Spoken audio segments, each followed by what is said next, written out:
नमस्कार, मैं हूं मानविंदर रावत और स्वागत व अभिनंदन करता हूं आप सभी का हमारे YouTube, Facebook, Instagram पर। आज बात करूंगा कि सिंह राशि के सभी दर्शकों के लिए वर्ष 2025 कैसा रहेगा। 2025 में घटनाएं किस रूप में प्रभावित होंगी, क्या कहती है शनि की चाल, क्या कहता है मंगल का फल, क्या कहता है गुरु का धन, क्या कहता है शुक्र का ग्लैमर, क्या कहता है बुध की बुद्धि और चंचलता, किस प्रकार से फाइनेंस प्रभावित होगा, कैरियर कैसे प्रभावित होगा, कैरियर कितना उदय होगा और दाम्पत्य जीवन कैसा रहेगा, स्वास्थ्य में क्या परेशानी आ सकती है और संतान के दृष्टिकोण से क्या हानि और लाभ हो सकते हैं। इन तमाम पहलुओं पर आज की इस वीडियो में आपको जानकारी दूंगा। दोस्तों, ये जो वार्षिक राशिफल होता है, इसको बनाने का केवल और केवल एक ही उद्देश्य होता है कि आपको ज्यादा से ज्यादा सटीक से सटीक जानकारी प्रोवाइड कराना, वैज्ञानिक आधार पर ज्योतिष का विश्लेषण करना, आपको ये बताना कि एस्ट्रोलॉजी में ग्रह बदलते हैं तो कैसे हमारे भी विचार बदलते हैं, और एक विशेष आग्रह है और इस आग्रह को आप जरूर स्वीकार करिएगा। आप वीडियो को पूरा सुनेंगे, अंत तक सुनेंगे तो आपको बहुत बेनिफिट होगा। कारण ये है कि पता नहीं कब कौन सी बात हमारे मुख से निकल जाए, कौन सी बात में क्या छिपा हुआ हो। बहुत से लोग फास्ट फॉरवर्ड कर देते हैं, बढ़ा बढ़ा के देख लेते हैं, उससे काम नहीं चलने वाला, क्योंकि ये वीडियो आपके लिए है और ये वीडियो पूरे साल का लेखा जोखा बनाने के लिए बनाई गई है, तो इसलिए लंबी तो स्वाभाविक रूप से बनेगी। और मैं तो इसको फिर भी शॉर्ट करके बनाता हूँ। अगर मैं एक एक राशि पे बोलना शुरू कर दूं तो कम से कम एक एक घंटे बोल सकता हूँ, बट अब आप इतना श्रोता बनो सुनने वाले, तो मैं एक क्या मैं 2 घंटे की भी वीडियो बनाऊंगा। पर मुझे पता है कि आज के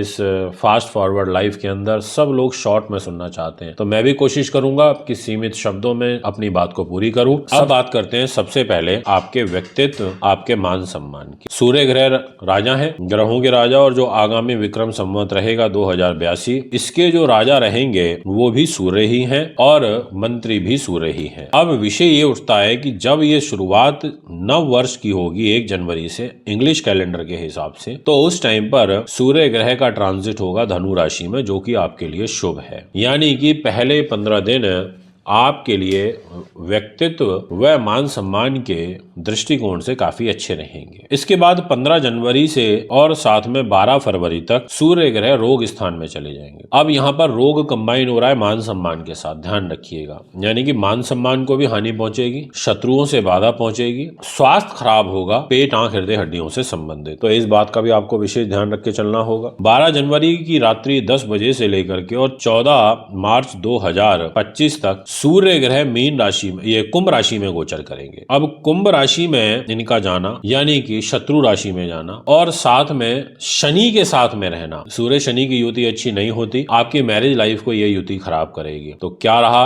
एक कंक्लूजन अभी तक का, कि आपको 12 फरवरी से लेकर और 14 मार्च तक दाम्पत्य जीवन, साथ में व्यापारिक पार्टनर और आपकी दैनिक इनकम, ये तीनों चीजें फ्लैक्चुएट होंगी और सूर्य शनि के द्वारा आपको परेशानी फेस करनी पड़ सकती है। बट अब एक दूसरा एडवांटेज है, वो ये कि सूर्य आप ही की राशि को यानी कि अपनी राशि को देखेगा सप्तम दृष्टि से, तो मान सम्मान को बचा लेगा। इसके बाद सूर्य ग्रह आपकी राशि के लॉर्ड होकर के अष्टम भाव में चले जाएंगे, फिर ये आपके मान सम्मान को नुकसान पहुंचाएंगे, मीन राशि में चले जाएंगे, सूर्य राहु का ग्रहण दोष बनेगा और यह योग 14 मार्च को शाम को 7 बजे बनेगा और फिर 13 अप्रैल तक ये योग कंटिन्यूटी में चलेगा। यानी कि 1 महीने की जो ये ग्रह स्थिति रहेगी 13 अप्रैल तक की, इसमें सूर्य राहु आपको परेशान करेंगे। यानी कि फिर ये स्वास्थ्य कारणों से आपके लिए अच्छा नहीं रहेगा। आपको ब्लाइंड फेथ करके किसी पे नहीं चलना है, आपको थोड़ा सा बचाव करके चलना है, योजनाबद्ध तरीके से चलना है, ये मैं आपको विशेष कहना चाहूंगा। अब बात करते हैं सूर्य ग्रह का राशि परिवर्तन होगा और इस पर आप मोस्ट इंपॉर्टेंट का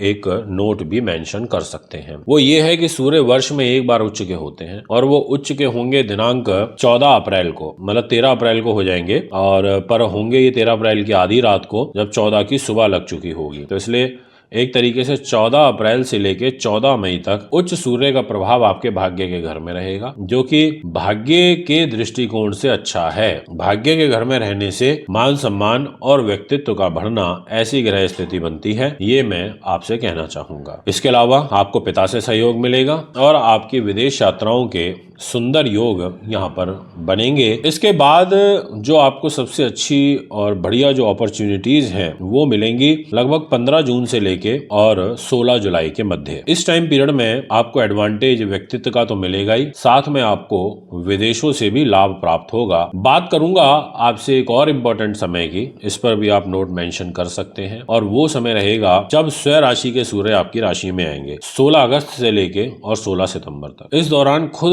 सिंह राशि में सूर्य होंगे, बट केतु भी इस दौरान होंगे सूर्य के साथ। तो सूर्य केतु की युति एक तरीके से हेल्थ के लिए अच्छी नहीं होती, सर से संबंधित विकार उत्पन्न होते हैं, और सिंह राशि में बनेगी जो सिंह राशि पेट को प्रभावित करती है, तो पेट से संबंधित कष्ट बढ़ेंगे। परंतु क्योंकि सूर्य स्वयं रही है तो सूर्य का बल ज्यादा रहेगा नैसर्गिक तौर पर, तो आप सूर्य का एक माणिक पहन सकते हैं 1 महीने के लिए, वो आपके लिए अच्छा रहेगा। और साथ में ओम गृणी सूर्य नमः का आप जाप कर सकते हैं, व्यक्तित्व मान सम्मान के लिए बहुत अच्छा योग है। अगर बात करी जाए क्या आपके मान सम्मान से आपको धन अर्जित हो सकता है, तो ऐसा योग भी 16 सितंबर से लेके 17 अक्टूबर के बीच में दिखाई देता है, जब आपका मान सम्मान ही आपको धन देगा। यानी कि आपकी पर्सनैलिटी, आपका काम ऐसा है जहां आपकी अपीयरेंस बहुत ज्यादा मैटर करती है, तो आपके लिए धन लाभ के जो अवसर हैं वो यहाँ पर बहुत शुभ रूप में बनते हुए प्रतीत हो रहे हैं। इसके बाद एक बहुत सुंदर समय आ रहा है जब आपको प्रॉपर्टी इत्यादि से लाभ प्राप्त होगा, जमीन जायदाद वाहन से लाभ प्राप्त होगा और बड़े स्तर का होगा।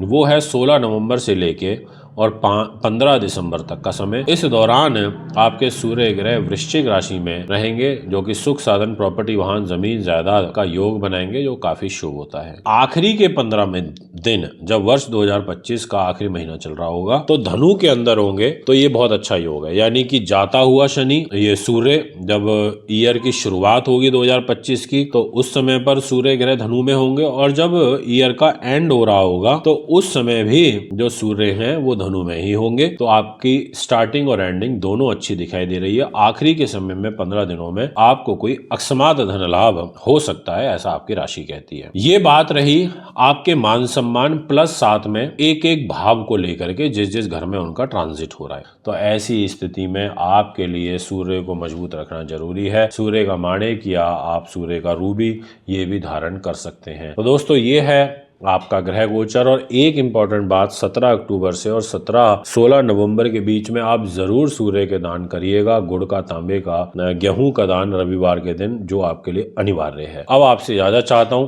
फिर आगामी कार्यक्रम में उपस्थित होऊंगा। कुंडली बनवाने, दिखवाने, पूजा पाठ के लिए व अपना वार्षिक राशिफल बनवाने के लिए हस्तलिखित आप में संपर्क कर सकते हैं। नमस्कार।